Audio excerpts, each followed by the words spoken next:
Hello, everyone. This is criminal profiler Pat Brown, and this is Patron Hangout number 189. Welcome, everyone who is here in the chat room.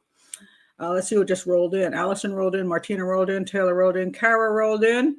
Who else? Rainey rolled in. I think I said hello to everybody else, or maybe not, but if I didn't, sorry. Glad you are all here.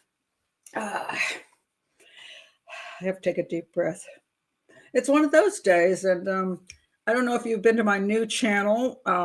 Yes, I am promoting it right now, and my new channel is Dear Profiler Pat, and this is what I put up yesterday. I think on a couple days ago. Question: am I a bad grandparent if I'm not excited to see my grandkids? And I've gotten a lot of responses on that. So I mean, this is actually a hot topic for some of us who are older, who are here together on my channel. And today I'm so excited because I get to take 3 teens to the roller rink. So excited.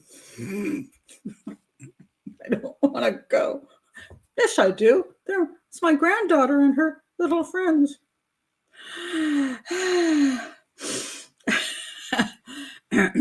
Yes. Oh, hello, Pat. How are you? You care. You're very intelligent. Thank you. I appreciate that. Some days I feel that way, and some days I do not feel that way at all. Oh, yes, Lori Daybell, which I'm avoiding like the plague, just because I already know what she is. The psychopath word does apply to her 3 times over. A horrible human being, murder of children.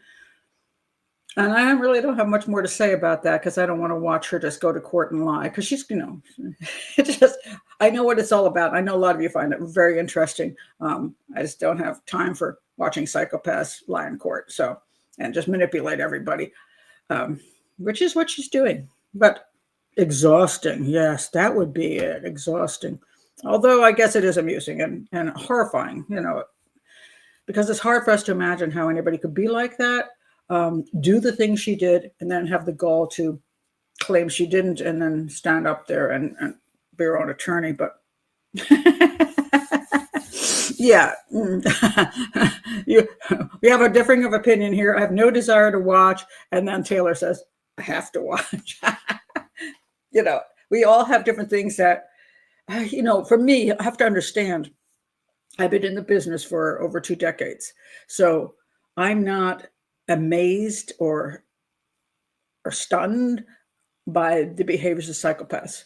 What I'm most interested in my line of work, is identifying the crime scene evidence, whether it be physical, behavioral, forensic, that will lead to capturing the person who is guilty and putting them away so they're no longer a danger to society.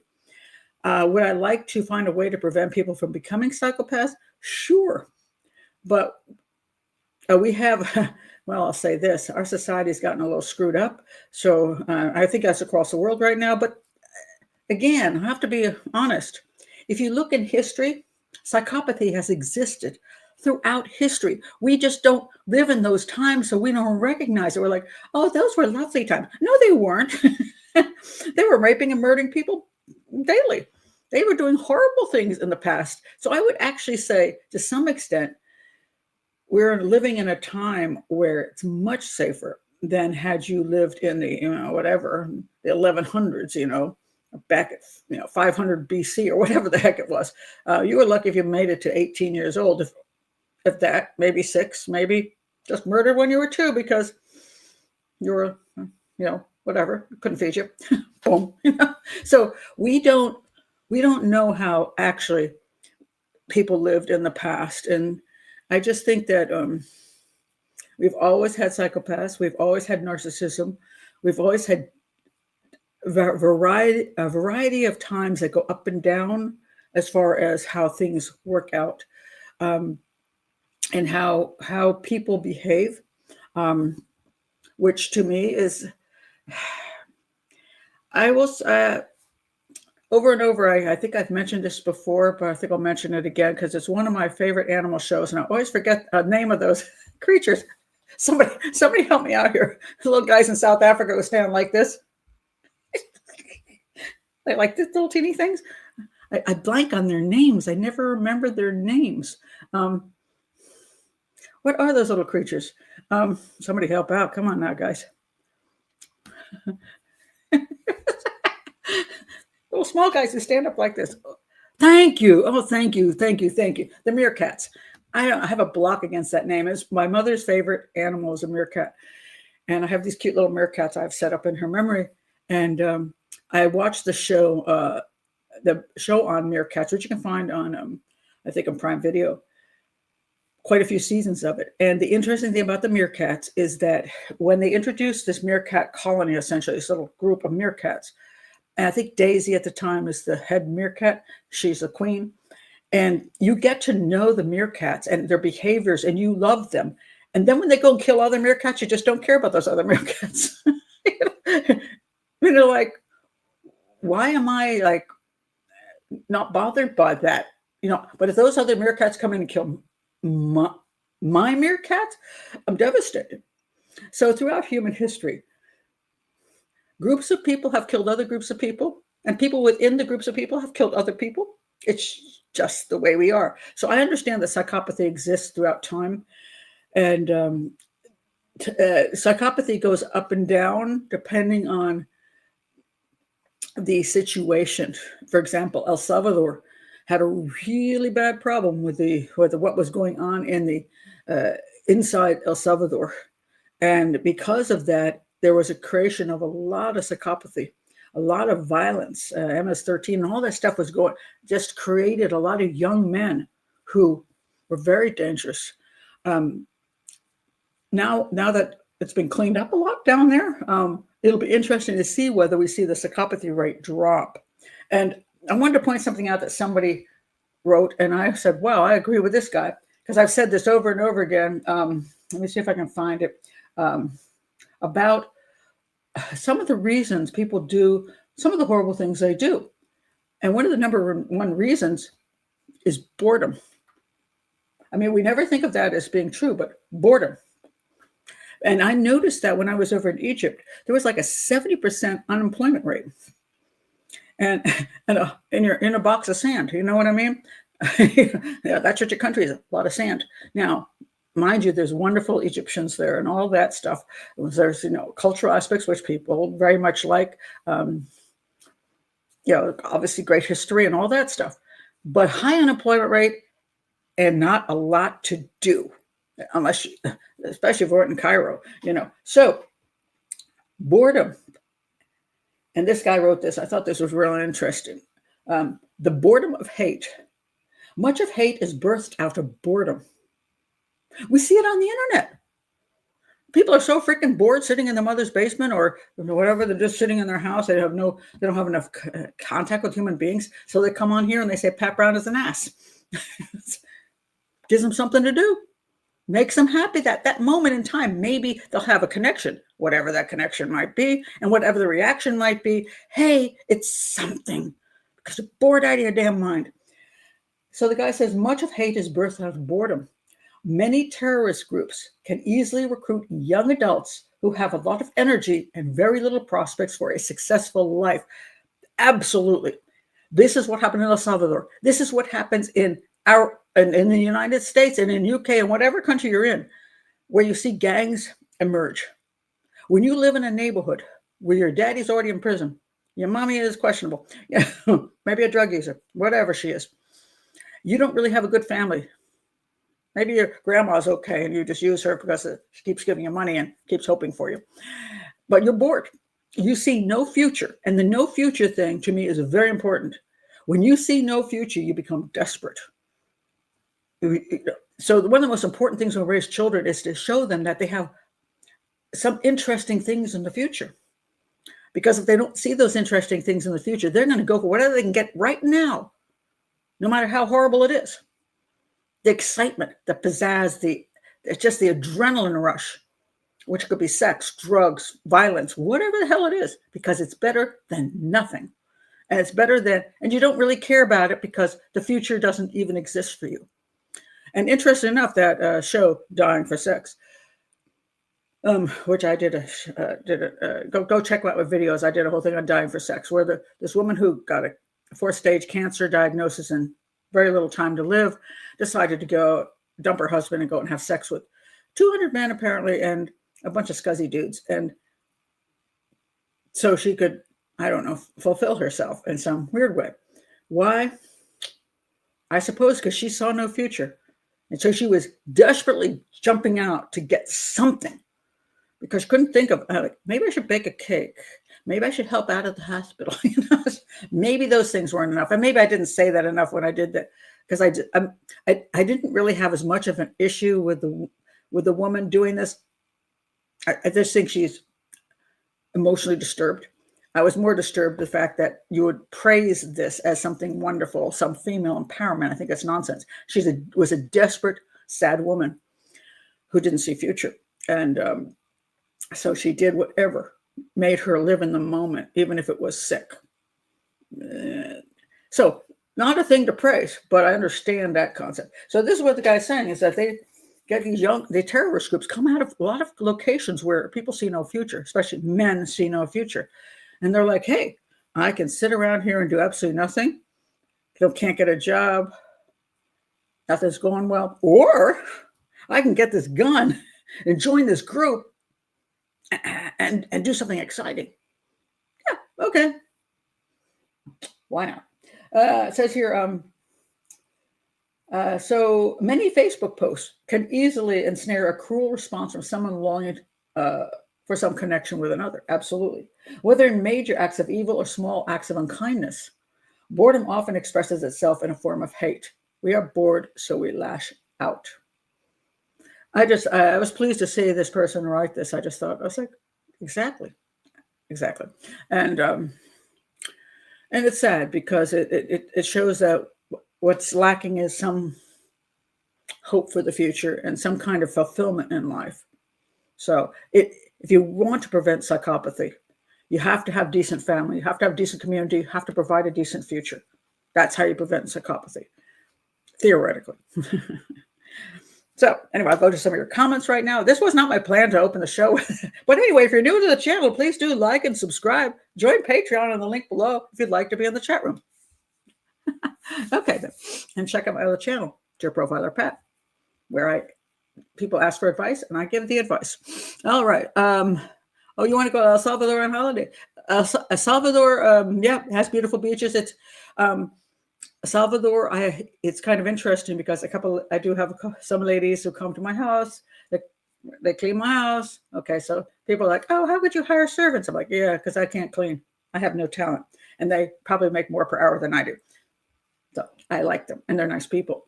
And they need a job too, So, but it's interesting. In the past, the Salvadorians I knew would say, oh, no, don't go to Salvador. You don't want to do that. Now they're saying, go, it's wonderful now. So things have changed there. The safety has risen dramatically. So that's kind of cool to see. So I have not made it to Salvador. I've been to Mexico, Nicaragua, Guatemala, Costa Rica. I have not made it, and Belize. And so the only others left in Central America for me are Salvador and Panama. So Salvador has better food. Panama. When's the last time you went to a Panamanian restaurant? Never. Because their food sucks. Costa Rican restaurants, same thing. Their food sucks. Mexico has great food. Salvador has great food. Belize is good. Costa Rica, Nicaragua, Panama. Not so exciting.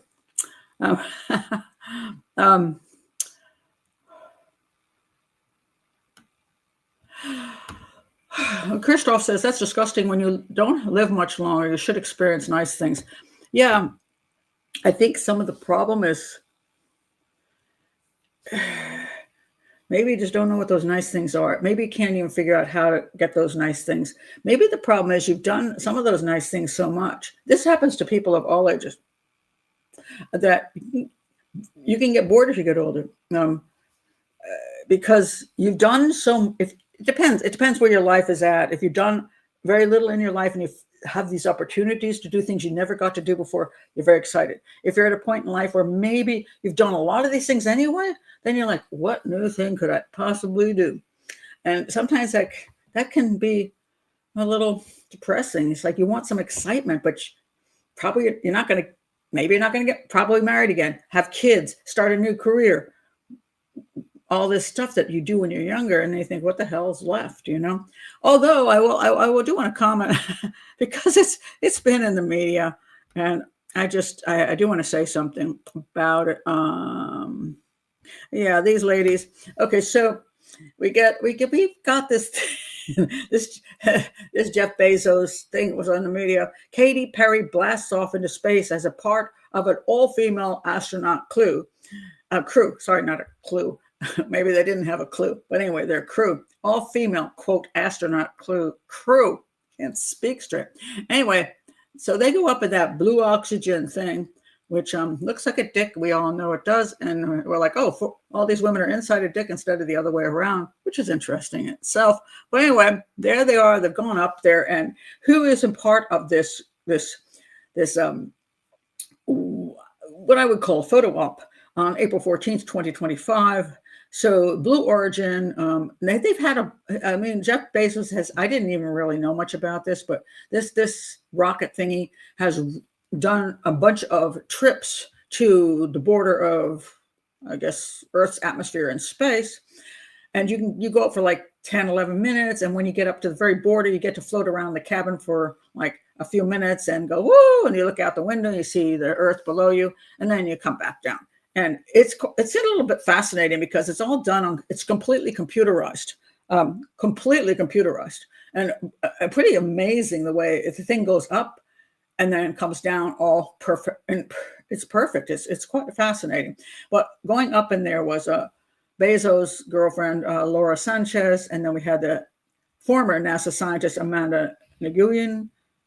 I'm not sure I'm pronouncing her name correctly, but anyway, singer Katy Perry, Gayle King, TV presenter Gayle King, who I did her show once, and I thank her for the pleasant time I had on her show, but she didn't promote my book, and former NASA scientist, whoever the heck is on that, which I can't read. So the ladies, the big, huge thing about it, which everybody's so, like, they got crushed as far as the publicity went. I think Katy Perry she sang while she was up there for a few seconds, which made everybody want to throw up. And then she got down and I guess she got in her hands and kissed the earth when she came back. That's what I hear anyway. And what pissed people off was that they were called astronauts, which is a term of people going into space, but made at a time when nobody went into space who were not trained scientific people, not just a bunch of tourists. So they essentially went on a tourist ride. They did nothing except sit in a chair, go up and come down. They didn't do anything. They were passengers. Basically, they went instead of going to an amusement park and going on the roller coaster, they got in this thing and didn't no more than you do on a roller coaster. It went up and it went down. And they took a lot of photo ops, which is, like, say what you want. I mean, there are some people there might have been high on the narcissist level. So they're like, not looking out the window, but look at me, but I will say this one thing, which is why I'm commenting on this. There is no way in hell I would have gotten in that thing because say what you will about the women wanting photo ops and all that.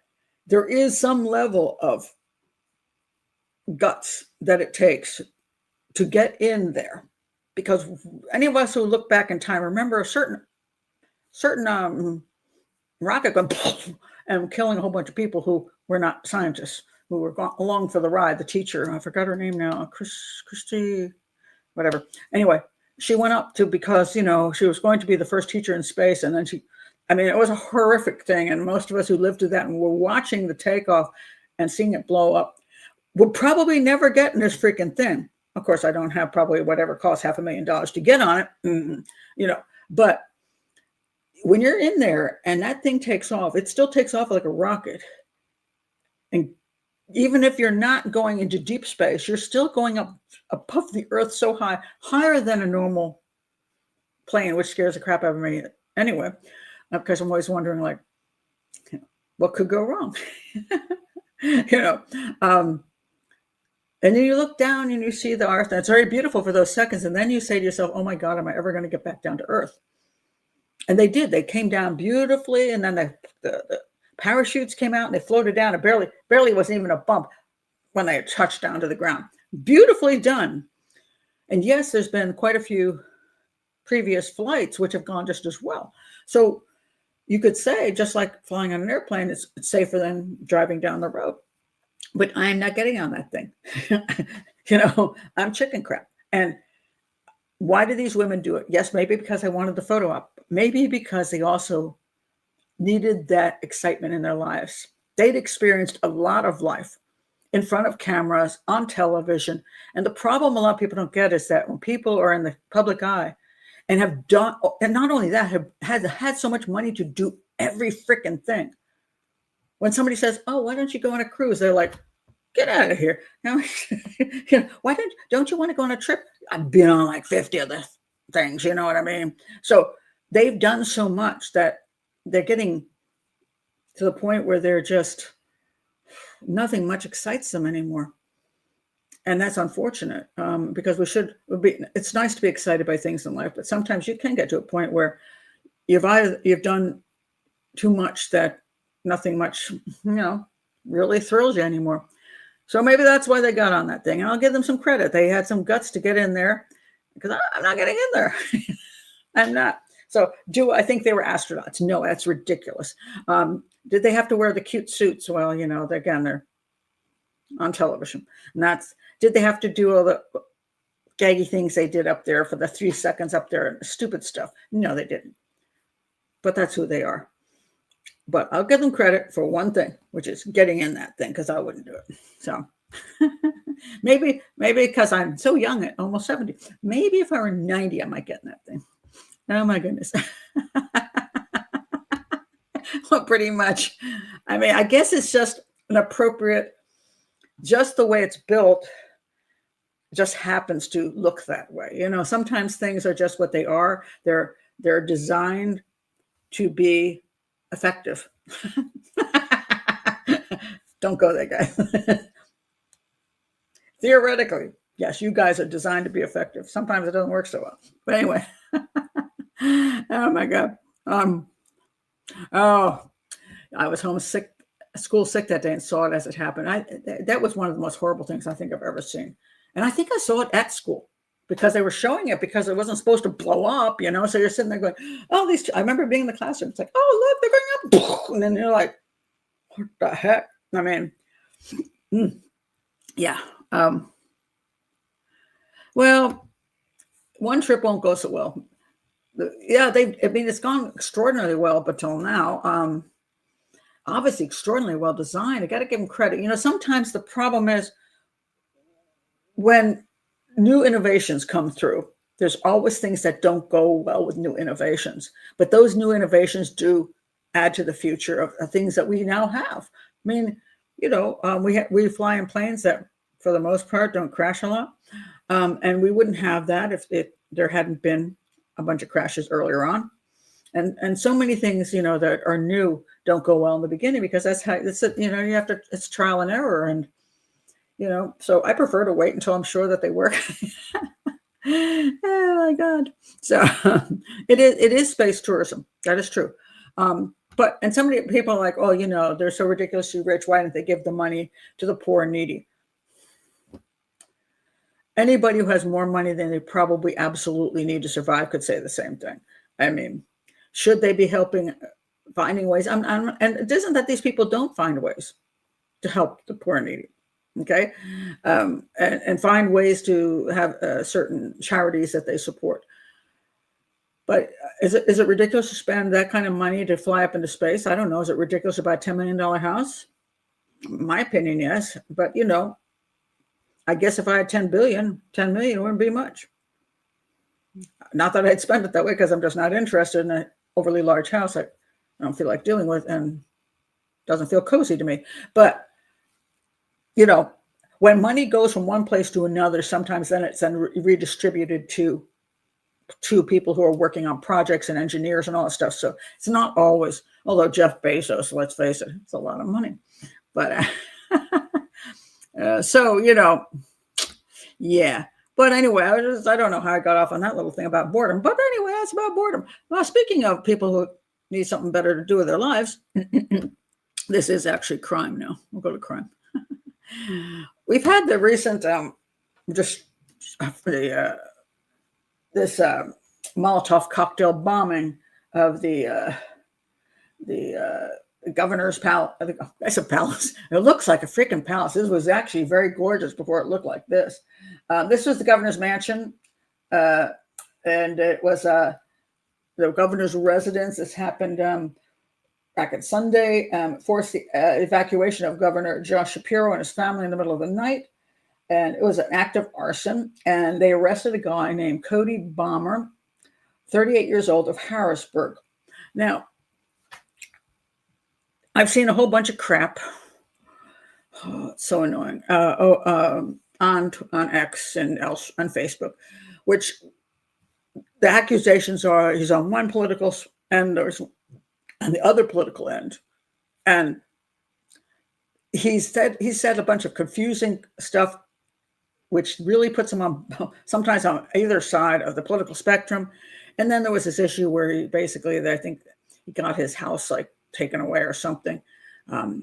So he blamed Shapiro for that, which could be just an anger thing against, that. Maybe he's just bored. I want to talk about that. He may have been just bored. Now, the guy's a whack job. That's my opinion.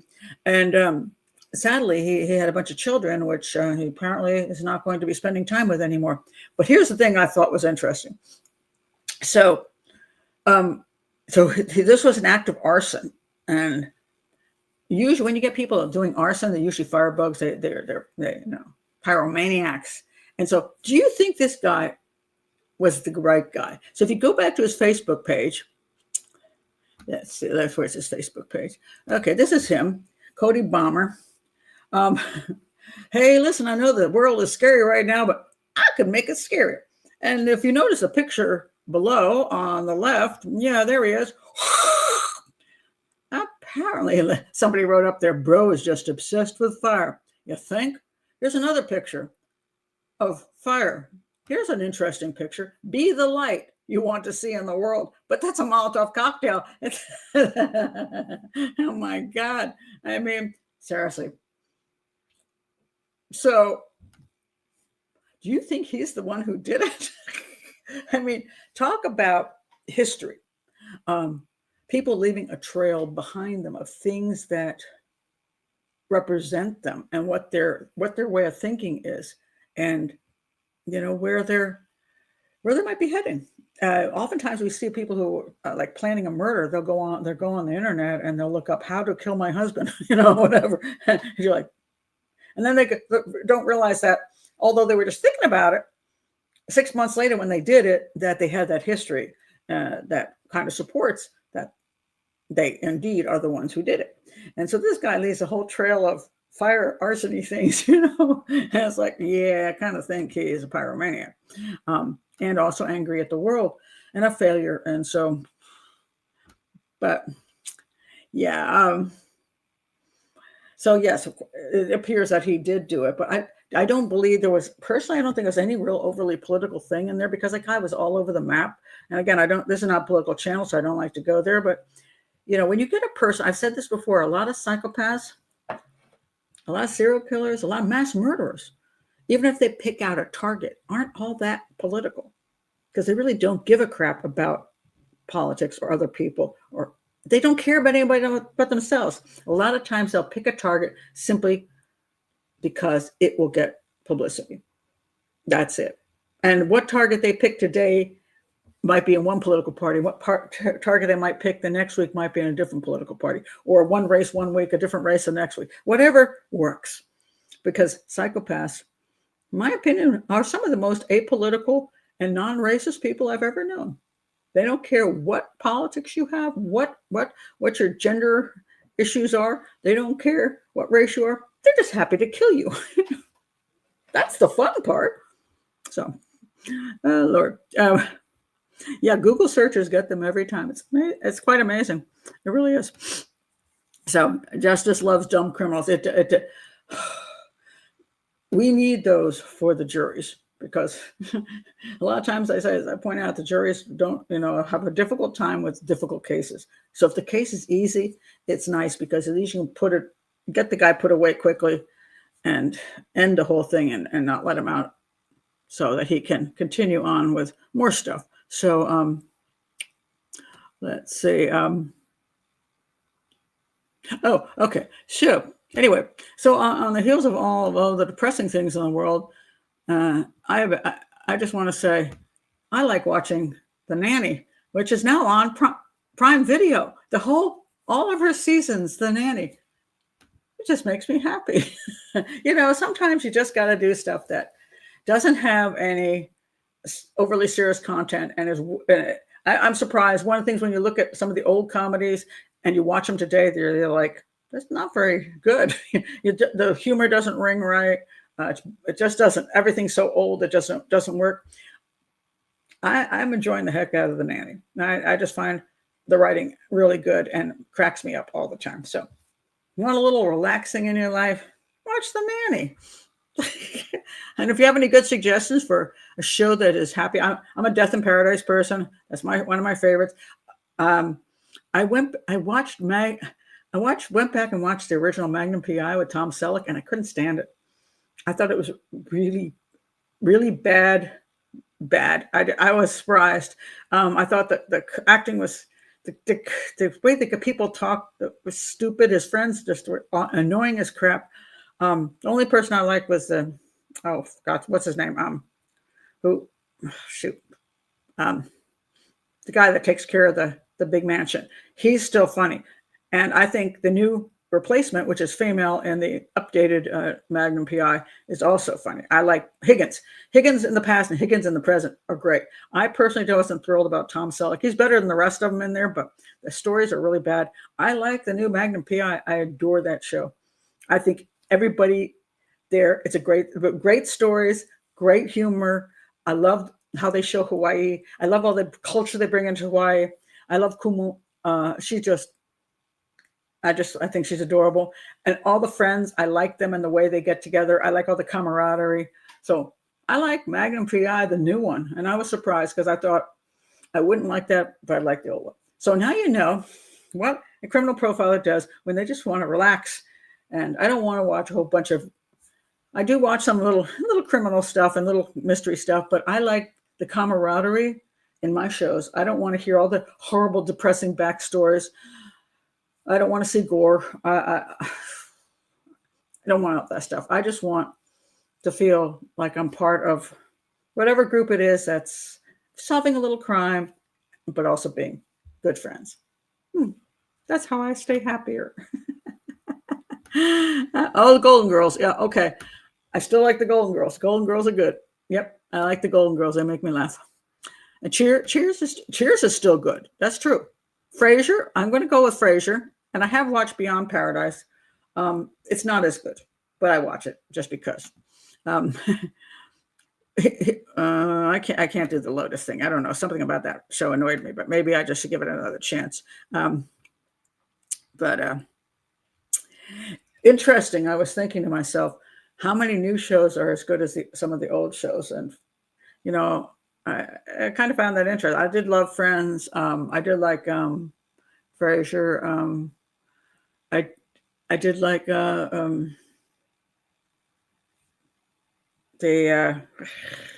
the name of it. One of the scientists. Married Without Children. Well, that could work.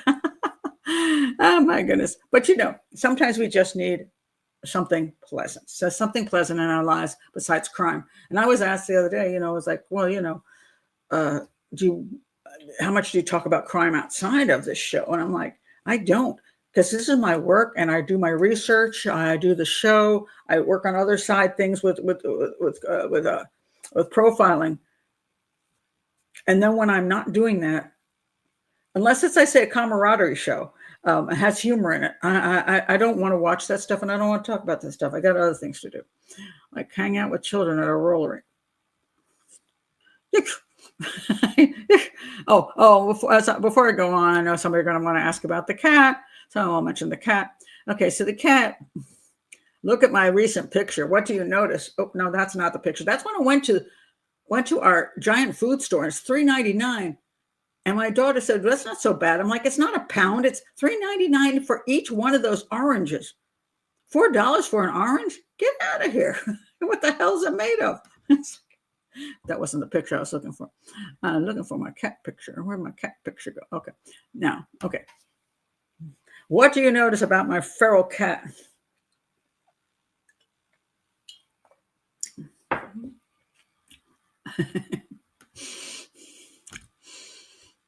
That's Mac the cat. Yes, that is Mac the cat. He is correct. He is on top of me. That's it. That is correct.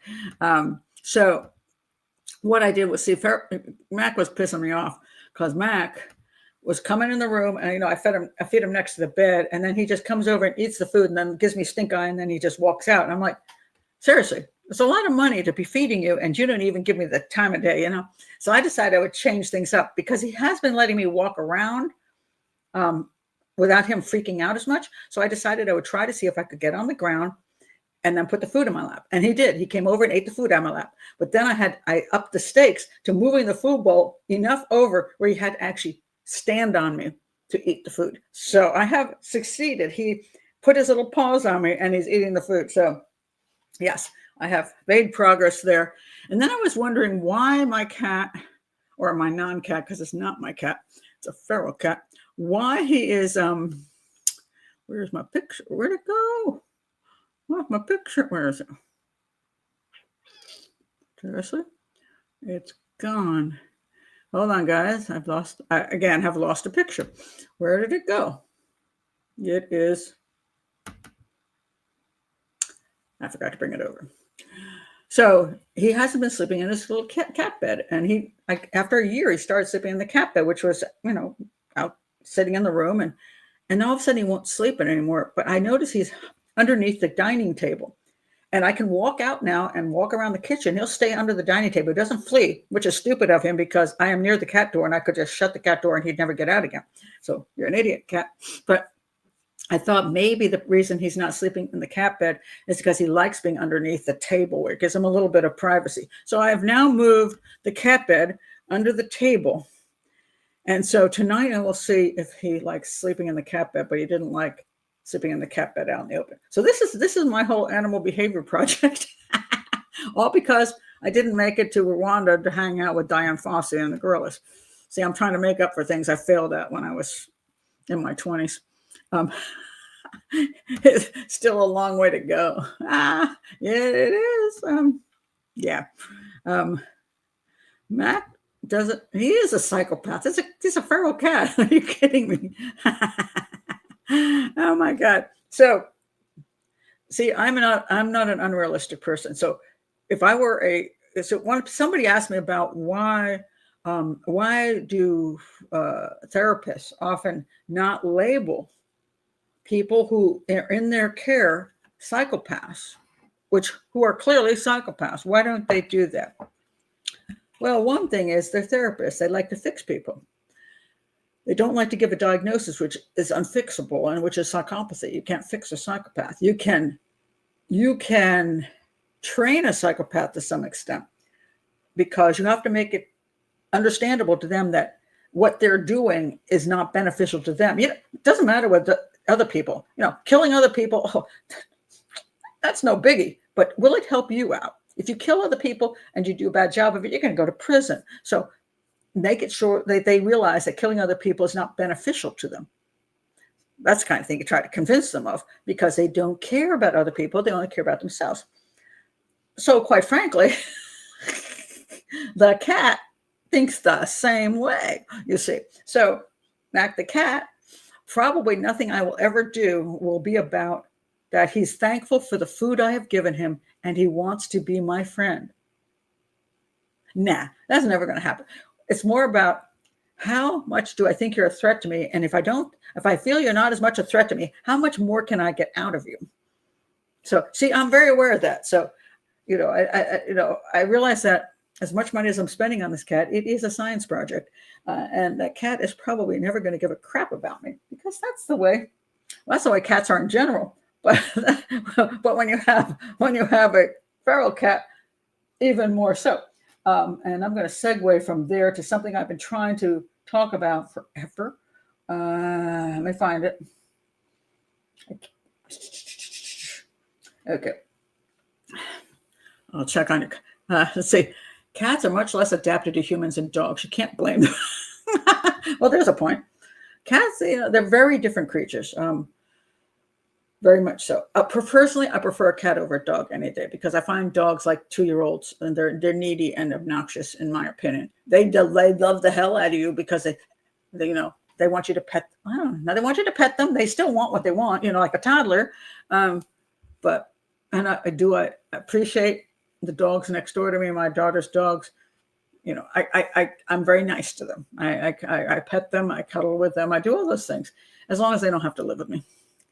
Yeah, exactly. Pat is useful to the cat. Although, he's very, very wary of me. He still comes in real slow. And then the funny thing, he comes crawling in. And then if he realizes that he's not going to get the food as easily as he thought, he backs up. And then he does this pretend grooming thing. It's really funny. He didn't used to groom in front of me, but now he'll back up, and then he'll start grooming like, look, I'm not paying any attention to you. He's just putting on a show.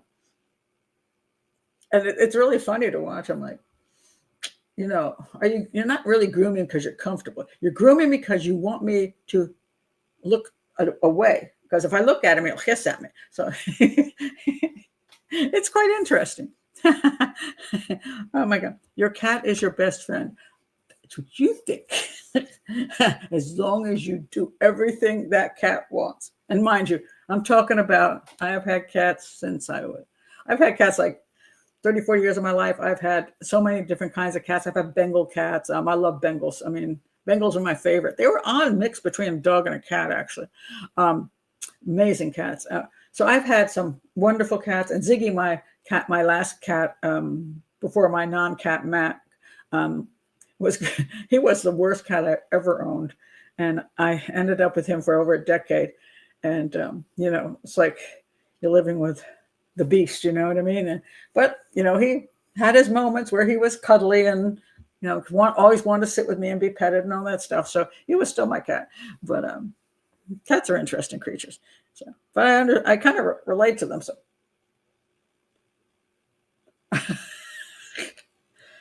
What does that say about me? But then again, everybody knows my favorite animal in the world is what? Anybody who's been here long enough. What is my favorite animal? My favorite pet? Somebody? What's my favorite pet? Not just any lizard.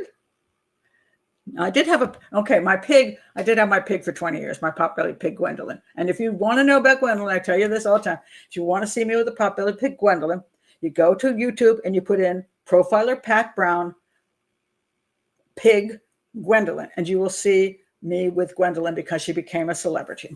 And she was all over the news, and I even got in the National Enquirer with her. So, yeah.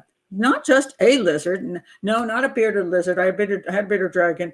They're kind of boring. They're interesting, but they're boring. There we go. Yes, the iguana. That's my favorite animal of all time. Iguanas. I just love iguanas.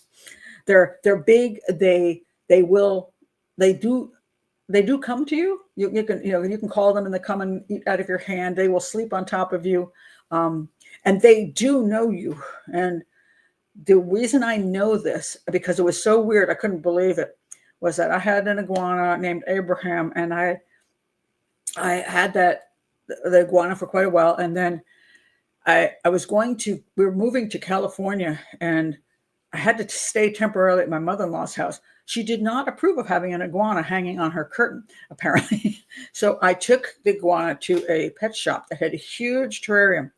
Very nice. It was huge. And it had a tree to climb up and water, and I boarded my iguana there for, I think it was about a week, maybe a little more, about a week, 10 days. And I came back to get the iguana. And when I came into the pet shop, they said to me, well, your iguana hasn't eaten since you left the iguana here. I'm like, well, thanks for calling, but the iguana had not eaten. And then I came into the room where the iguana was housed in, and the iguana was like on the other side of the room in the cage. And I mean, far away. I mean, I don't know, 20 feet, 30 feet a distance. And I'm in the doorway. They opened the door to that huge terrarium, and my iguana looked out. He jumped out, and he ran to me and jumped into my arms. I was shocked. I mean, I'm like, oh my God, my iguana knows me. No, it was pretty awesome. I mean, I was like, I couldn't believe it. And then we went off to California. I came back from California. I had that iguana for 12 years. Best iguana in the world, Abraham. Yeah, he was wonderful. I mean, it just blew me away because I had no idea that an iguana knew who was a quote owner, human was, whatever you want to call it. Pretty cool, but just amazing. Anyway, back to what I'm talking about. Okay, psychopathy and therapists. Well, if you understand the people always say, how do they name these different things? Narcissism, whether a person is borderline personality disorder, whether they're a psychopath, where is it? I always say narcissism is a continuum. If you're relatively healthy, you should be in a good place where you care about yourself, but you care about other human beings too. And that you could sacrifice yourself for other human beings were it, you couldn't do otherwise. For example, would I sacrifice myself for my children? If somebody gave me a gun and said, shoot yourself in the head or shoot one of your kids, I would shoot myself in the head.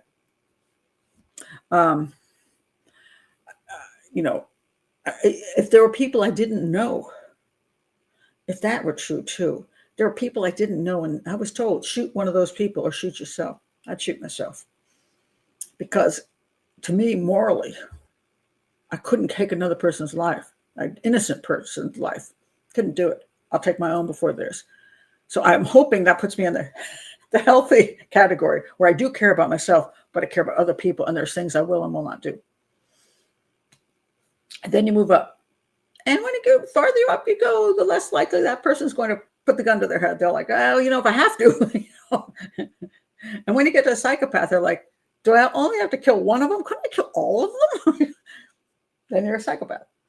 But the labeling, it's a continuum. And so I don't get overly obsessed about where exactly on the continuum it is. It's like a lot of it is our own perception of how we check boxes off. I mean, do I think that when you get to the level of being a total psychopath, that probably you check all of the boxes? Yes, you do. But it's always a little, how do you see that? But they change. Every once in a while, the DSM-V, which is I think around 5 now. I get confused. Whatever that book on that the Psychiatric Association puts out, where they keep adding all these different names for every single condition you might have, and probably 90% of its conditions people that don't really exist, but they just put them in there anyway. Like I have a fear of seeing my name on a sign. Okay, that's in there. They'll do anything. So anyway, there's a new one. I'm not sure where this one is at exactly, but this is, instead of being psychopath, you have emotionally unstable personality disorder. Emotionally unstable personality disorder. So we have personality disorder, which pretty much takes up all the narcissism, psychopath stuff, but now it's called emotionally unstable. This is a UK thing. Come on, guys. Okay, we're not any better in the US, but okay, you guys. In the UK, they've started to rename, this is borderline personality, to emotionally unstable personality disorder. So just borderline, which again it's got a bunch of boxes. I wonder if they are planning to do that in any other country. I know there's a stigma around BPD, which sometimes people think is bipolar disorder as opposed to borderline personality disorder because it's really freaking confusing. But it goes, I know there's a stigma. Well, because anytime you're labeled something that pretty much puts you close to the psychopath end, it's not a good thing. And it says, but this one sounds worse. Well, it doesn't sound good. He's right about that. I'm reading off of Reddit, by the way, just in case you wonder. I've heard of BPD being referred to as emotion regulation disorder, which sounds the most accurate to me. Okay. This one says, I like that a lot better. Emotionally unstable sounds more like a stigma. But you can't regulate your emotions. That's not a stigma. All right. All right. This person says, I like borderline better because for me personally, it encapsulates how I experience life. So this person is coming from an area where they consider themselves borderline personality disorder. Now, what's interesting to me is that, in my opinion, people who have real borderline personality disorder will never admit it. They won't. Although there are people these days popping up on TikTok who will say, I'm a narcissist or I'm a psychopath. And they will come out there because it draws people in and make a fortune in money. And I think, are they or are they not? Most psychopaths will never admit they're psychopaths. But then again, if you're willing to rip off a bunch of people, it's gets a little confusing. But this person says they like it, and this one sounds insulting. Yeah, I got diagnosed in the UK 2 years ago and found the name pretty shocking. Unstable is harsh. Well, if you aren't stable, you're unstable. Perhaps true, but it's a very emotive word for clinical diagnosis, which will only serve to perpetuate stigma. So this is a problem. So now you get the therapist, and they're like, what am I supposed to label this person? Especially if you're working in a school system, because you're not supposed to do that to little kiddies. It's like, okay, so I have an 8-year-old here who stabs children's eyes out with a pencil. I can't call them emotionally unstable. That would be stigmatizing. Even if I'm not telling the kid that, I'm only telling the parents that. I might stigmatize a kid in front of the parents. That is why, this is where I'm getting to. That is why therapists do not like labeling. They downplay an awful lot of stuff. And they downplay psychopathy the most because, first of all, if a psychopath comes in and says, Pat Brown, can you fix me? I'm like, hell no, you're just here to manipulate me. Go away. I know what you're here for. Somebody sent you here from the court or whatever, or you're playing some game. I know you're wasting my time. But on the other end, how much do I make per hour? Oh, $200 an hour? Let's see if I can help you out here. Tell me your life history. And then you can just, ramble on for an hour, pick up my $200, come back next week. If you're looking at mental institutions, psychiatric hospitals, whatever the proper word is these days, which I don't really know, they have to cure a bunch of people that come there. Otherwise, what's the point of having psychologists and psychiatrists if you can't cure anybody? So a lot of times they will cure people who are, quite frankly, psychopaths, very high up on that end, because they give them the necessary tools to pretend that they're doing better, and then that way they can let them out, and then they can be successful. So a lot of the stuff that goes on in the psychiatric world, as far as that goes, and if you're a psychiatrist or psychologist and think I'm insulting you,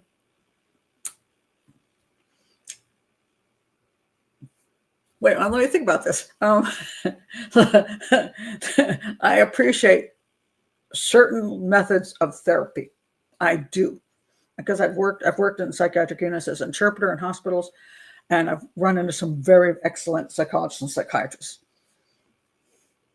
But I have a problem with the profession in general, and that's not your fault because you're part of that profession any more than I have a problem with the AMA. It doesn't mean you can't be a good doctor. I have a problem with profilers. That doesn't mean you can't be a good profiler. Yeah. So every profession has some certain things. And I do think that certain professions have, unfortunately, become almost corporations as opposed to groups of people trying to do good things for society. Anyway, that's not my opinion. But do you know how lots of autistic women are falsely diagnosed, and a lot of people are falsely diagnosed as autistic as well. That's gone out of hand as well. And so they say these are labels. And once upon a time, when labels weren't put out as much through psychiatric methodologies and through programs and through doctors who want to sell drugs, like ADHD, which just every kid has ADHD, and you just give them a bunch of stimulants, essentially. That's what you give me, amphetamines, and then they can focus more. Give me an amphetamine, I'll write a book tomorrow and be done with it and send it to the publisher. Because it works. I like people better too, but so it's a very complicated issue between we're all human and we all have individual personalities. The question is, when we don't blend into society as well, sometimes it's because we're kind of different, but not different because we're wrong, just because we're different. I mean, I always hated school. I was bored out of my damn mind. And then when I found I could study on my own, things went way better. It was more of the environment that didn't work for me. So, and there are people who will move from one environment to the other. I always bring this up about my thing with India, because in America, I'm considered, as a female, opinionated, obnoxious. I'm worse than, I'm like, I'm worse than Fanny Fine and the nanny. I mean, it's like, I'm too aggressive. I'm opinionated. I always think I know something, blah, blah, blah. I go to India, I'm called sweet. I've never been called sweet in my life, but in India, they think I'm sweet. They don't have such a problem with, they say they like a movie and I say I don't. They're like, who cares? They're very laid back about that. So I'm called sweet. And I'm like, wow, there's a different environment. I do much better in India as far as socializing goes. And so the label I would get in the US will be different than the label I get in India, which might be different from the label I get in Hawaii, which will be different than the label I might get in Tanzania. And so this is an interesting thing where it's a lot of how we mesh into society and how the society works. And so sometimes I don't know how accurate those labels are, but we're big into labeling these days. Everybody gets a label, and I think a lot of them are just nonsense. Personally, I just think maybe just you. That's just a personal opinion. Oh my God, that is true. The internet is a nightmare for self-diagnosis these days. Yes, and it becomes an identity. It does, and again, the psychiatric community plays into that greatly because that's where money is made. So it's so complicated. But all I wish is that everybody who's labeling themselves something or other, I hope that you find a way to go through life and enjoy life and be okay and just work with whatever you've got. Because whatever you are, the thing I did not realize until I was a lot older was I was called lazy by my parents. No, that's for sure. I was considered lazy. I couldn't stand getting up in the morning going to school. I felt like crap before 10 o'clock in the morning. So I'd go to school. I'd fall asleep on the desk at school, could barely get out of bed. And I was considered lazy. I didn't do that well in school. I didn't do my homework very well and all that crap. They thought I was lazy. I wasn't lazy. I was bored. And also I'm a night person. I mean, I get up at 10 o'clock because I go to bed at 2 or 3 o'clock in the morning. I've always been a night person. And so I'm still a night person. I read all the things, you're a certain age, I need to get to bed by 10 o'clock. I'm like, get out of here.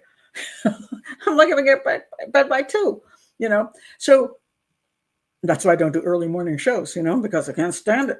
But I wasn't lazy. I was bored and I was off the timetable. And when I had my own children, I was busy taking care of my kids. I wasn't lazy then. I became a medical sign language interpreter. I was on call 24/7. I got up in the middle of the night and would go to the hospital and work 48 hours straight.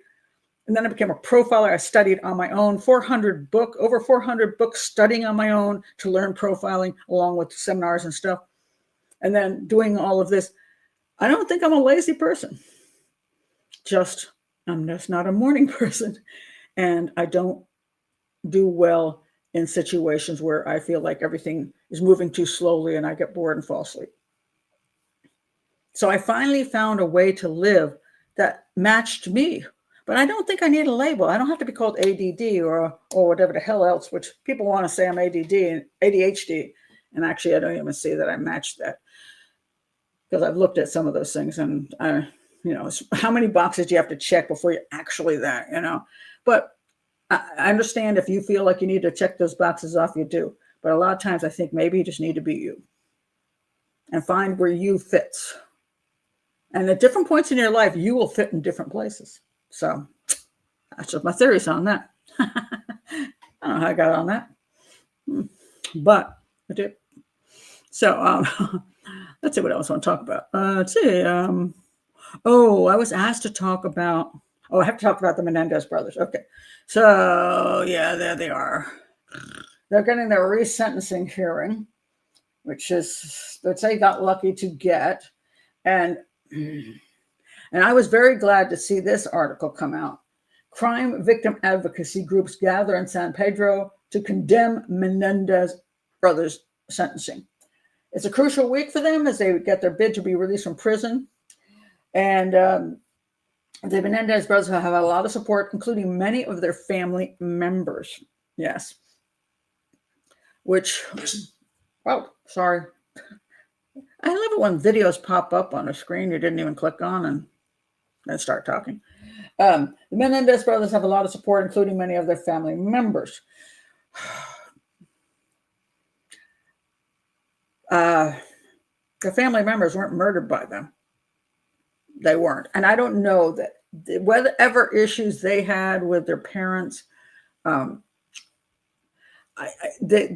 evidence does not, there's no great evidence that there was any massive ongoing sexual assault. There is not. There's a claim of it, and still we don't even know what actually supposedly happened. And then the actual claim of self-defense was nonsense, because they went there to kill their parents in a premeditated murder, and then they went on their spending spree and all that stuff. And so mostly I think they just wanted the money. That's my viewpoint on that. And Lyle, I think is the creep on the left, I think he is a psychopath, 100%. I think his brother was the one that goes along with the program, because a lot of you'll get these like serial killer duo couples, and you have the strong one, and then you got the follower, and that's sometimes what I think happens. And the one that's a follower may have issues, but may not be a total psychopath like the main one, but be dragged into it and convinced to follow the leader. I think that's the case. And so, but that they committed the murders in cold blood is what I think. And this is what the murder victims are pissed off about. Crime victim advocacy groups and families of murder victims gathered Sunday to honor their loved ones and continue their fight for them at the Love Hug Music Festival. Okay. Some of the participants used the time to share how the resentencing of the Menendez brothers would undermine justice for crime victims. It is the worst thing that could happen to crime victims. We thought we were okay. In some of these cases, people have 25 years to life, and then to find out that it doesn't stand for anything. Now, under the new law, that you could be brought back within 5 to 10 years, then what's the sense of being a juror? You're wasting your time because you're making these decisions based on these cases. And then you get legislation to come in and say, hey, throwing it out. I don't care what you all said. I've said that a lot about this whole point. We believe in the jury system in the United States. The jury makes a decision, and then the appeals even say the jury made the right decision. And then a politician comes in, and the Innocence Project and some one of those new new prosecutors comes in who wants to make whatever popularity thing he's got. And so there's this integrity unit. And then they decide behind closed doors, without even needing to go back to another trial, they just decide to release the person. So what is the point of it? It's not even a judge system. People object to a judge system where you have maybe 5 judges because they say, oh, no, they're part of the state. We want a jury system. I push for professional jury system, at least trained jurors, and have them selected for these difficult cases because they have training. But no, they're still connected to the state. They're being paid. So we don't want that. We want true jurors. But then when the jurors make a decision, you say, yeah, but if the new prosecutor that comes in and is making a political point says, hey, Adnan Syed probably didn't do it, so let him out. If the Innocence Project comes in with a bunch of lawyers and behind the scenes, they convince the governor to just exonerate them, so be it. Same thing here. That's what they're upset about. If the jury's decision doesn't matter, then what's the point? So either eliminate the jury system and get a system that works, or let it stand and let the appeal system stand. So I'm with them on that one. I am. Just to point out a couple other weird things about this whole thing. So the family is totally into, our poor dears. I mean, and what they did, there was an auntie, I think she's 85 years old. And where is it? Yes. The Menendez family blames graphic courtroom photo for aunt's hospitalization. So displaying the picture re-traumatized family members in attendance and led to the 85-year-old's hospitalization. The DA's office has not apologized for not giving notice and displaying the image. You were there to say those boys should get out of prison. The boys that brutally murdered 2 people. But when you see the pictures of the murdered person, you're upset about that. If it doesn't bother you that they killed them, why should it bother you to see the bodies lying there brutalized? I don't understand what your problem is. So anyway, she was 85 years old and so claiming that she saw this horrible picture and had a detrimental impact on the victim's family, who don't think they're victims anymore because they seem to think that the boys had the right to kill them. How can they be victims? Aren't they co-conspirators or co-supporters? Crazy. It's like, yeah, get out of here. And here's another funny one. And we have Rosie O'Donnell, who apparently is in love with Lyle. Okay, Rosie O'Donnell's a bit of a whack job. But anyway, Rosie O'Donnell details her surprising relationship with Lyle Menendez, including why she felt love for him.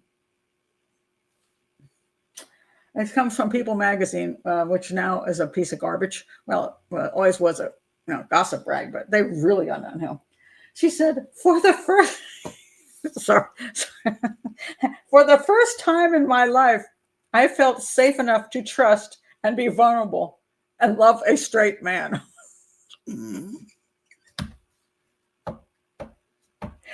Oh my God.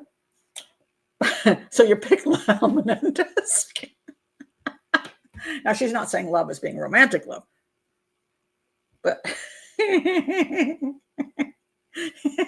oh God, that's so ridiculous. Oh my God, I don't get ready to read the rest of the article because it's stupid. Just so stupid. I mean, she's a nut job anyway, but Lyle Menendez, for some reason, Lyle gets more attention than his brother. I think he's a better manipulator. That's my theory on that. Okay.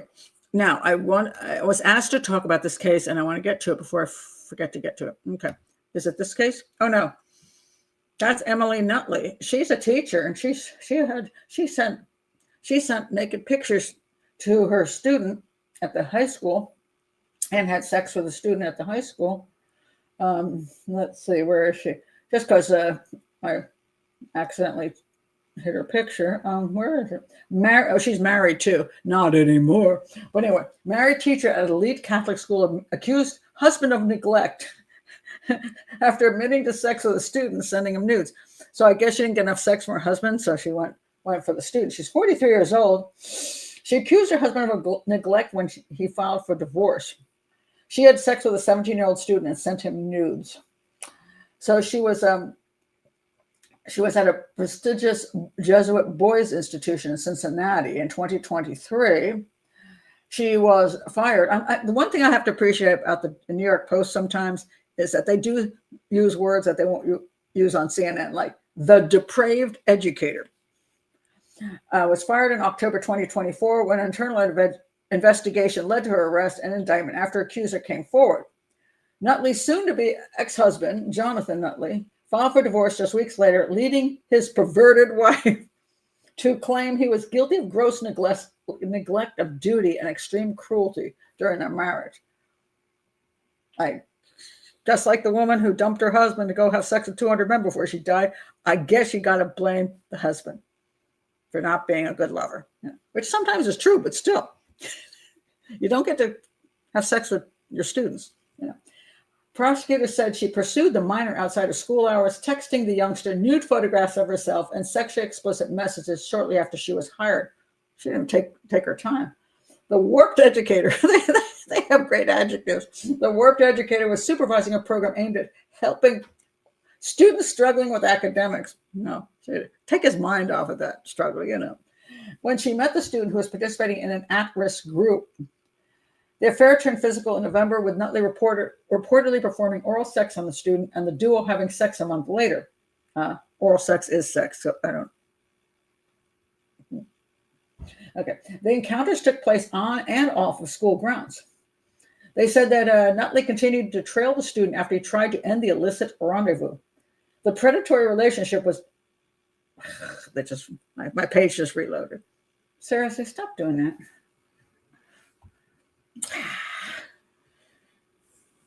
It's still reloading. Why does it do that? So annoying. Come on, come back, New York Post.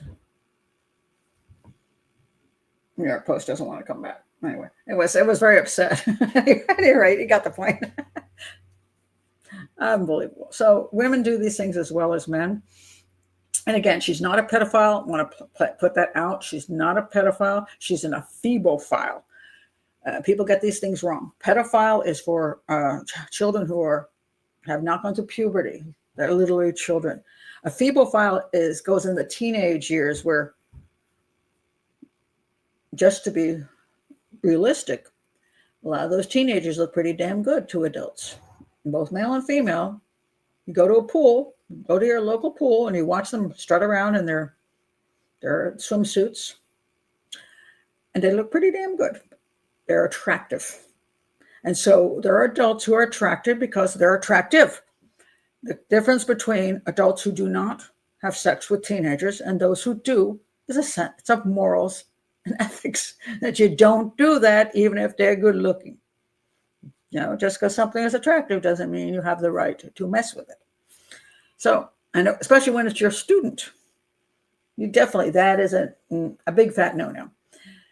So hopefully she will get prosecuted properly. So, oh my God, what a creep, for sure. Yeah, that it is. She is. I say, male or female, they're in the same thing here.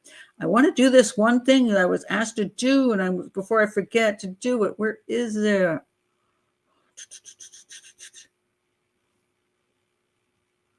Where did it go?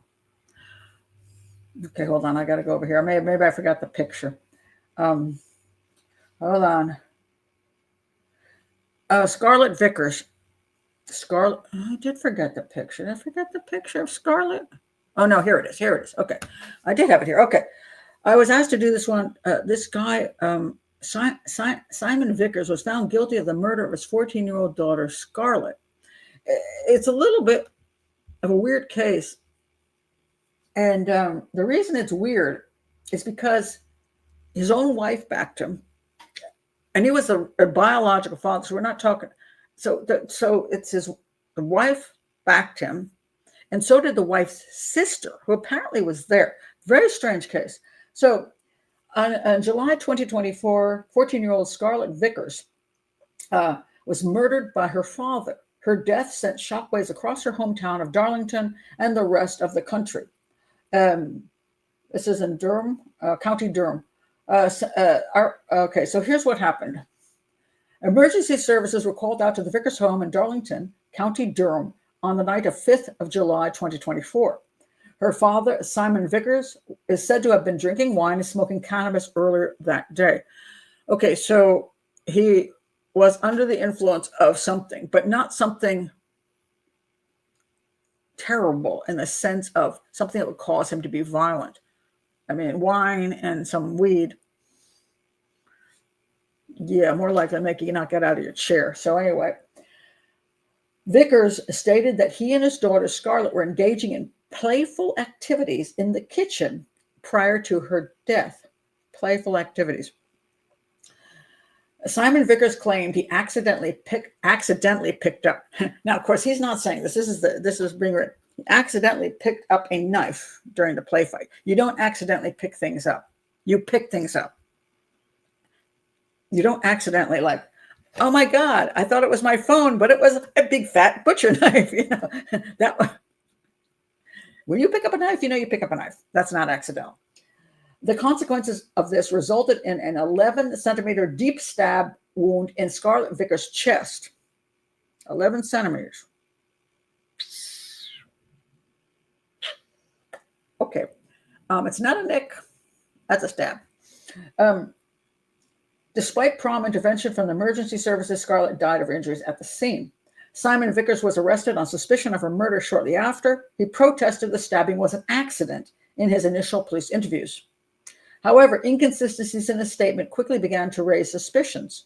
Neighbors had reported hearing a loud argument prior to the emergency call.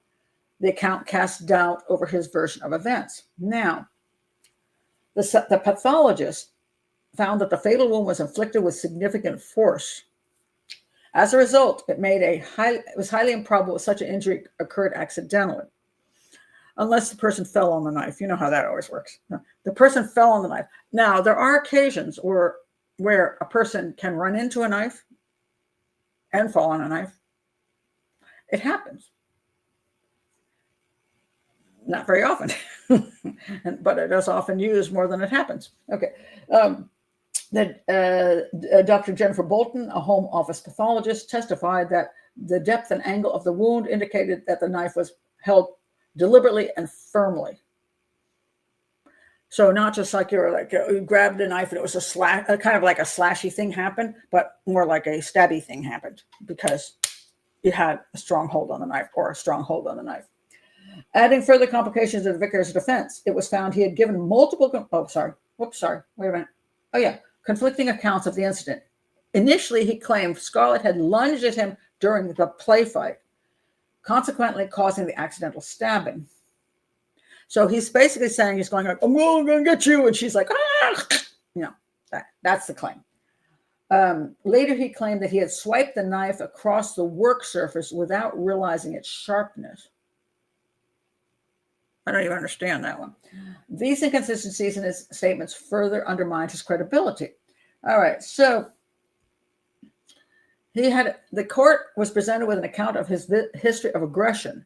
His prior conviction in 1993 for a violent knife-related offense was introduced in court. Okay, so what happens here is that if you have a history of doing things with the same weapon, it's not good for you in a courtroom. So don't be pointing guns at people and then you wonder how you got convicted of pointing a gun at somebody and shooting them. Same thing here. If you have a conviction of a knife offense and you're now messing with a knife and somebody dies, probably doesn't look good. So anyway, they came back with a majority verdict, 10-2, finding Simon Vickers guilty of murder. So he was sentenced to life imprisonment with a minimum of 15 years. Let's see. The judge's remarks. Okay. Talk about tragic reminder, blah, blah. Now, there's a little bit more on this case, which I thought was interesting. Okay, I think this is it. All right. So he got convicted because, first of all, you cannot stab your daughter. Now, just saying, having a play fight with your daughter and grabbing a knife is probably inappropriate and not a fatherly thing to do. Just pointing that out. All right. So anyway, he was 50 years old. He was offered the chance to plead guilty to a lesser charge of manslaughter, but elected to fight to clear his name after he was charged with her murder. People always wonder why would you go for the manslaughter thing? Why would you just not take the plea deal? And if you don't take the plea deal, it does make you think that, well, maybe it's because they didn't kill their child. They didn't murder their child, and they don't want to be their name forever saying that they murdered the child, even if it's manslaughter. So I'm not going to take that. I'm going to go to court. I'm going to prove myself innocent. That's one possibility. The other possibility is he's arrogant and he thinks he can still get away with not getting any sentence. All right. So it says here, he turned down a plea bargain deal before fighting to clear his name. In a moment of rage, Vickers was accused of delivering the fatal knife strike to the Darlington teen after she taunted him by calling him a wimp. Okay, so here's some more information. Supposedly, she said he was a wimp, and that's what made him pissed off and grabbed the knife and stabbed her. The 50-year-old factory worker has been sentenced to serve at least 15 years for stabbing his only child in the heart, resulting in her death. Sorry. However, he had the option to plead guilty to manslaughter. He only gotten 5 to 10 years, and he didn't do it. Despite this, he chose to fight to prove his innocence. So, but here's what I found interesting. Rebecca Hall,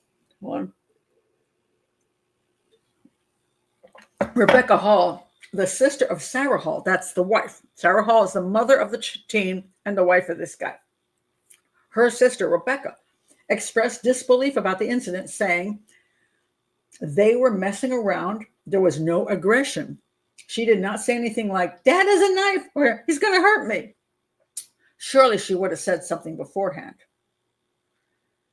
Well, this is interesting.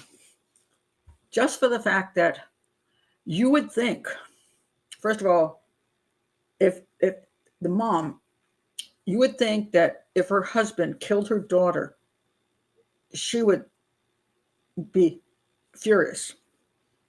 Although some women will stand by their man no matter how many of their kids they kill. Sometimes that is creepy as hell. That, well, I've already lost my daughter, but I don't want to lose my man. But what's interesting here is the sister of the mother says she didn't see anything. She was apparently he seems to have been in the house, and she doesn't seem to hold it against him either, which is odd because it's her niece just got murdered by the father. Stabbed the niece. There's no question she was stabbed by the father, and she's not taking up for the niece. She's actually going, I don't think he did it on purpose. She's even doing that, which is that's kind of unusual. Now, supposedly, Scarlett's mother, Sarah Hall, said this is what happened. He playfully pinned Sarah Hall, the wife of the guy who killed their daughter, pinched him with kitchen tongs. And in response to his complaint, like, ouch, Scarlett jibed, "Dad, don't be a wimp." Shortly afterwards, Sarah turned to find her daughter bleeding profusely from a fatal heart wound inflicted by a knife. Okay. So, Mommy annoys Dad by pinching him, and he goes, "Ow." And his daughter, being a teenager, goes, "Ah, Dad, you're being a wimp." Okay, both of the wife and the daughter are probably irritating. So what? Does that mean you pick up a knife and stab your daughter in the chest because she called you a wimp?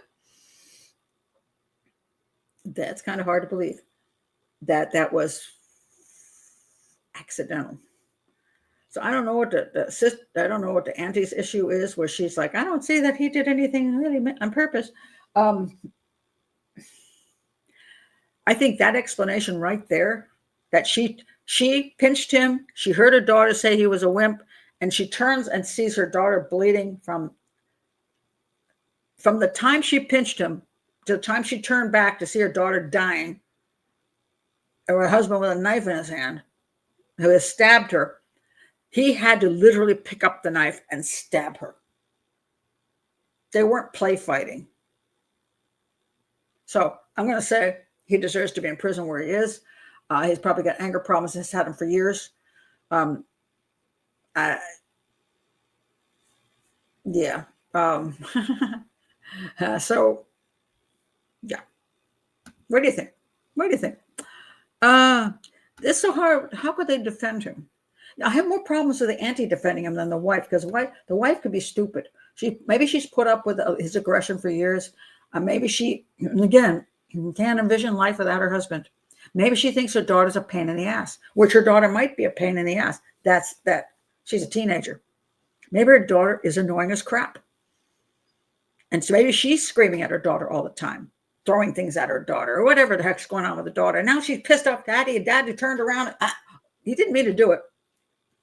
That's probably where she comes from. But if you're a father, you do not pick up a knife and aim it at your daughter's chest. In which case, if you do that, you deserve to go to prison. That's in the details. Maybe the weed clouded his full memory of killing her. Or maybe it's just a line. Maybe it's just a line. Yeah. Weed does not usually make you pick up knives and stab people. Neither does wine.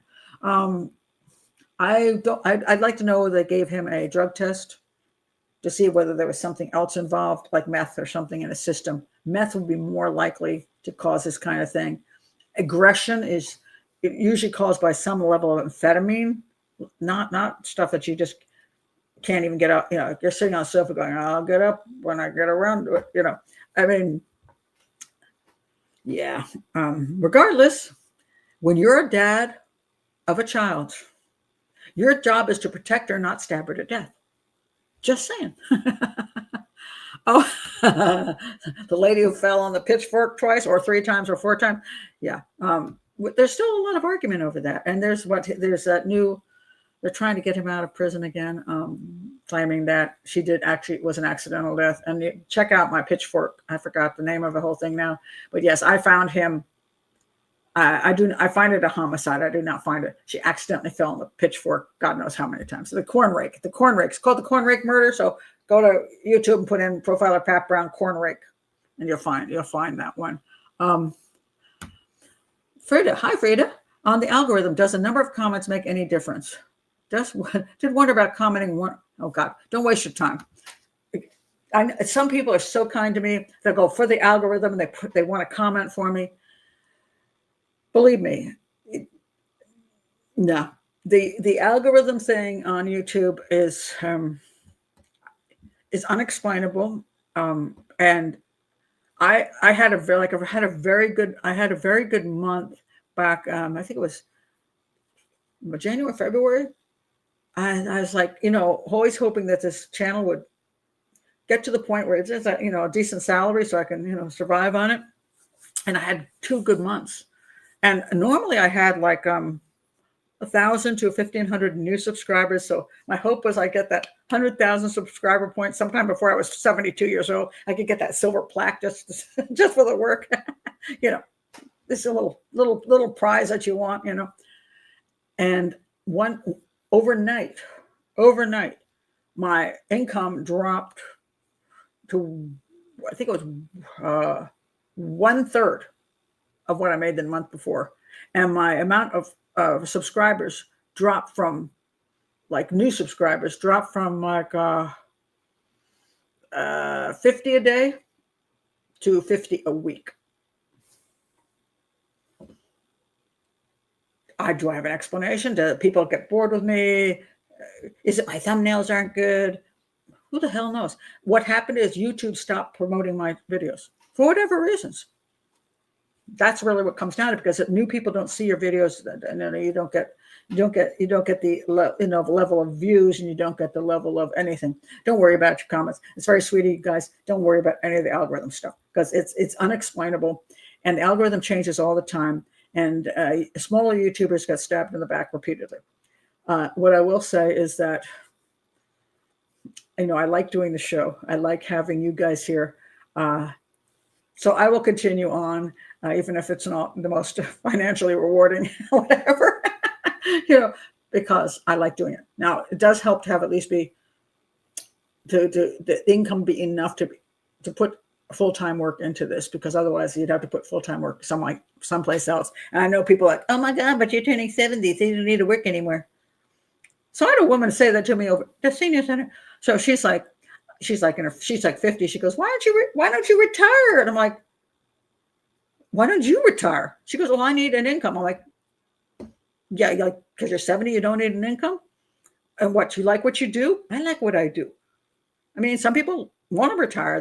They hate their job. They have all these things they want to do that they weren't able to do while they're working. That's not me. But I like working, and I like working in profiling.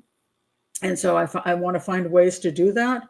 But it's tough when you are older. It's tough. Your job opportunities, and all of you know are older. They get very small because you can't get hired into certain things because they like a university will never hire somebody who's 70.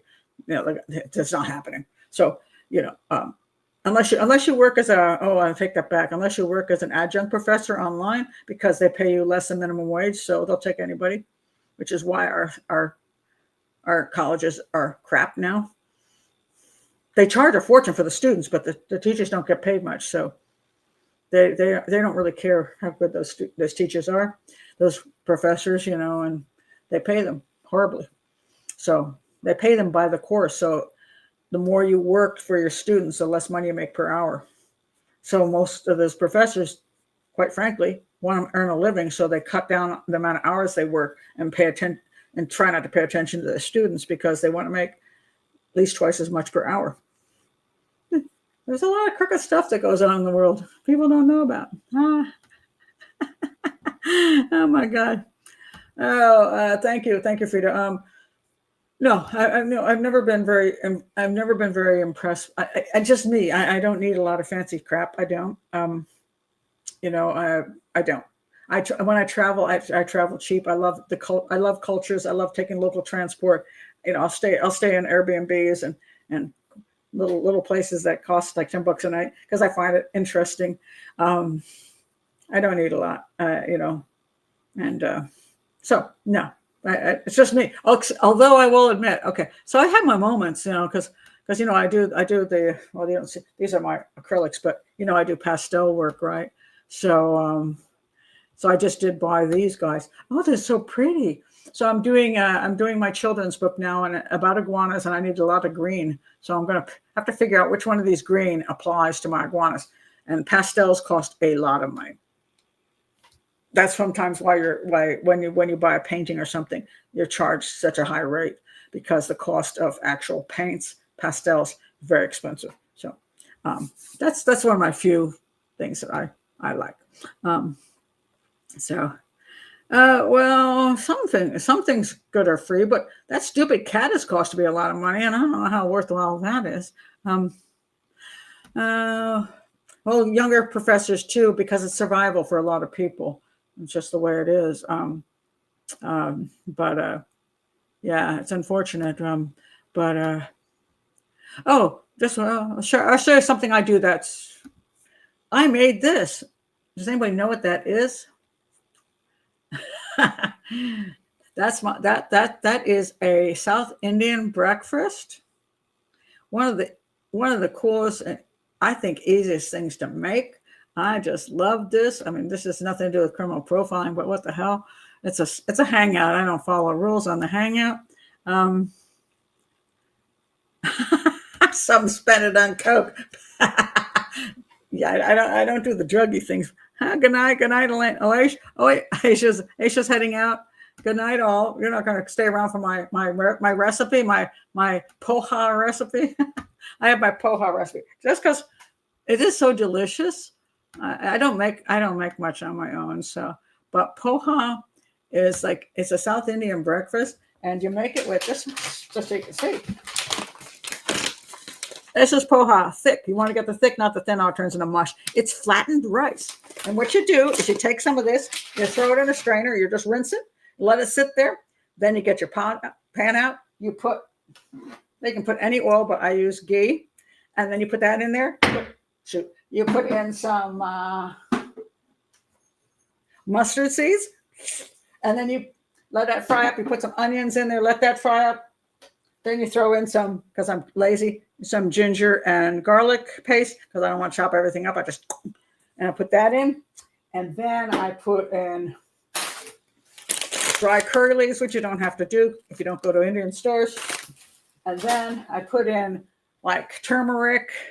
Well, first I fry all that up. Then I throw in some vegetables I put in I put in cabbage recently. That was in the recent one. You can put any vegetables in or none. And then I put in some turmeric and make it yellowy because you see it kind of looks yellowish. So yeah, and you can put a garam masala. This is a friend of mine made this. I don't even know what's in it, but it's good spice mix. And then because I'm Pat Brown, and I'm a lover of matooks, which actually comes out of Trinidad, but it's spicy and hot as hell, and I love it. It's still the best on the market. You can buy it at Amazon. I pour that in there. Oh, cilantro. Got to chop up cilantro and throw that in there. And then you throw the poha in, you mix it in, and you got breakfast or lunch or dinner. So that's your recipe for the day. I don't think I've ever done a recipe on this channel. Oh my God. Turmeric is, so they say. Who the hell knows? I did a whole show on my Dear Profiler Pat channel on how to prevent Alzheimer's. Turmeric was one of the things. My God, they have like every day there's something else on how to prevent Alzheimer's. And so I did a show on it because I'm so tired of hearing how I'm going to prevent Alzheimer's. Oh, you got to study another language. I do that. Okay, you take up all these hobbies. I do that. You got to socialize. Okay, you need to live with somebody. I don't do that. You need a pet. Okay, there's always something. It's going to save you, whether it be herbs or your diet, or you sleep enough at night, which I don't. So I'm like, I give up. If Alzheimer's comes for me, it will come for me. And it's like, do you remember Death in the Marketplace? So I'll end the show with this just so you can have some depressing thing. But anyway, I don't know how many of you know the show, the story, Death in the Marketplace. So the guy gets up in the morning and he opens up his door and he sees death coming down the path, and he's got the sickle on his shoulder, and he's all dressed in black, and he's got the sickle, and he's like, oh my God, death is coming for me. So he closes his door and he runs out the back, and he goes farther away from his home to some marketplace that he figures he's, safe in. And when he gets to the marketplace, he suddenly looks up and death is there with a sickle and everything. He goes, well, he says, I thought I outran you. And he goes, I wasn't planning to kill you at your house. I was always planning to kill you in the marketplace. So there you go. Isn't that nice? No, it's not. It's not a matter. I've had habaneros. I've had every kind of pepper that exists, and I've done one of those things where you chew on it and see who gives in first for the milk and the water. That's not the issue for me. The issue is this is extremely, extremely good. It's got Scotch bonnet pepper in it, but the other advantage is it's delicious. It's got papaya in there, and the flavors are so good. I have eaten this for 50 freaking years. 50. I buy these bottles like 3 at a time from Amazon, or if I go to the Mexican market, I can buy it there because it does sell it there. But Caribbean markets, it's from Trinidad, and I use about a bottle of this a week, and it's been 50 years, so I don't have constipation. I don't know if it's good for me, but I just love it. It has the best flavor. I won't use it on everything. I won't use it with Mexican food because Mexican food deserves Mexicans salsas. So I won't use it there. And if it's definitely if it's anything Caribbean, Jamaican food, I'll use it for that. Indian food, I sometimes use different kinds of things, but it's just at home I use matooks. And I use it on spaghetti, eggs, just everything. I just love it. It's good stuff. I try it, matooks, but you got to get also, matooks makes different flavors. This is the best one, and it's called West Indian hot sauce. They have like 5 different versions, but I still think this is the best. West Indian hot sauce. Yeah, awesome stuff. And it's basically Indian concept because Trinidad has like 50% Indians there. And so it's coming from the Indian, the ideas. That's why it goes so well with things, both Caribbean and Indian. So, but, well, maybe. I eat street food in every country. I eat lots of Indian street food. I have never been sick ever overseas. And I've eaten everything that even Indians who I've traveled with say don't eat that. I eat that. Every place I go, I eat street food.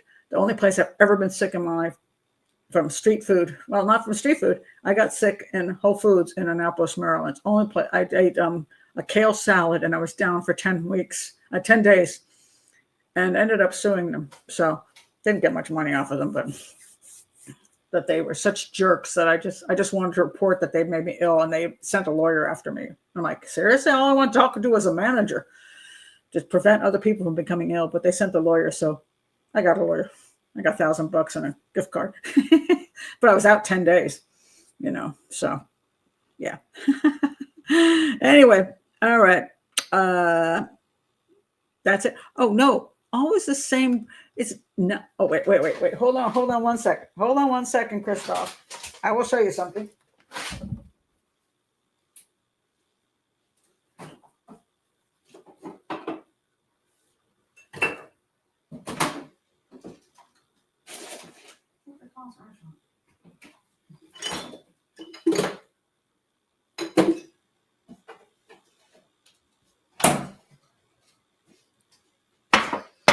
Just so you know, Christoph, that I'm not like never do anything else. This is sriracha, of course, that's Thai food. This is for Mexican food, is a Valentina. And if you live in Prince George's County, Maryland, you got to eat goat man. Goat man. I'm sorry, I'm pronouncing it Jamaican style. Goat man. Goat man is a famous creature in Prince George's County. I think he lives under bridges and attacks people.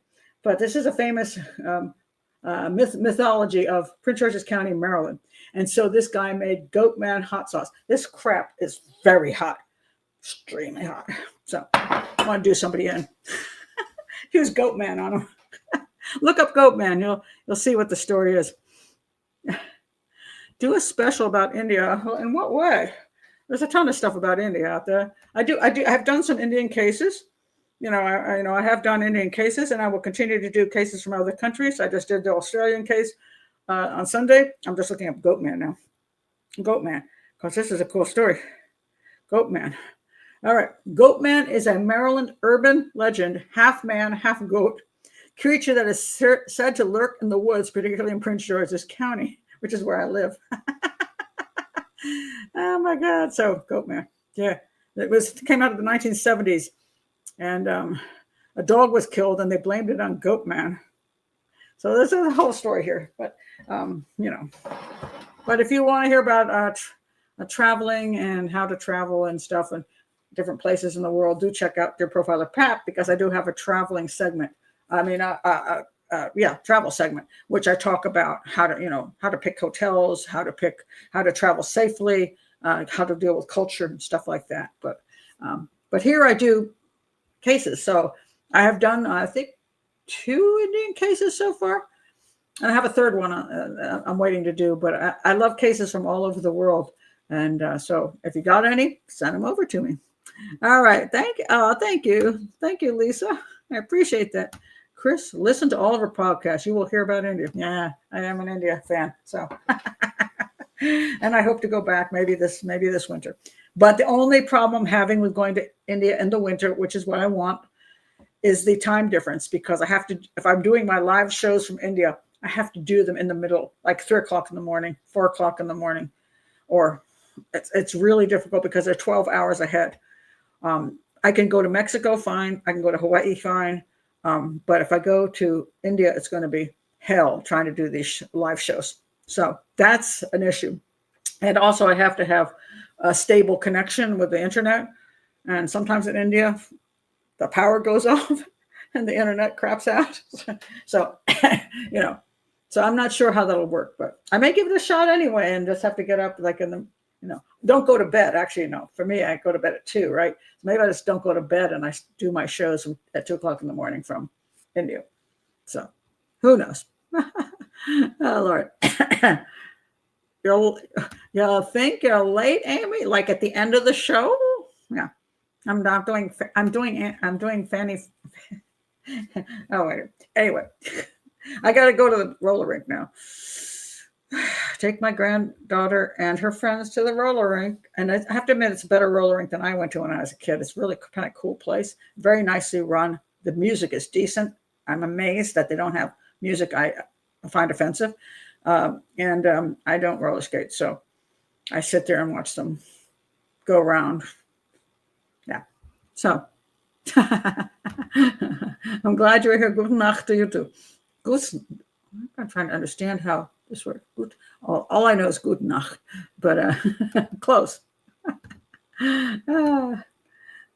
Roll around. Oh, God, no. That ain't happening. Yeah. I'm just that lady who sits at the table and the kids come up and say, can we buy some French fries now? Can you give me money? I'm so useful. Anyway, thank you guys for being here. And again, if you're new to the channel, please do like and subscribe and check out. This is the Hangout during the week, which is just kind of a free-for-all for whatever I come up with and whatever you send me to come up with. And then during the weekend, I have the case show, which I analyze a specific case. And so I hope you come join Patreon or at least subscribe to the channel. And all of my, as I say all the time, all of my videos are public. So if you don't want to join Patreon, you don't have to, because, sorry, all of my videos are public. I want people to be able to learn. I hate hidden crap. It just annoys me when I go to a channel. And if you join, you'll get to see all the stuff I didn't let anybody else see. And I'm like, okay, that's their prerogative. I don't do it. But anyway, see you later. Bye.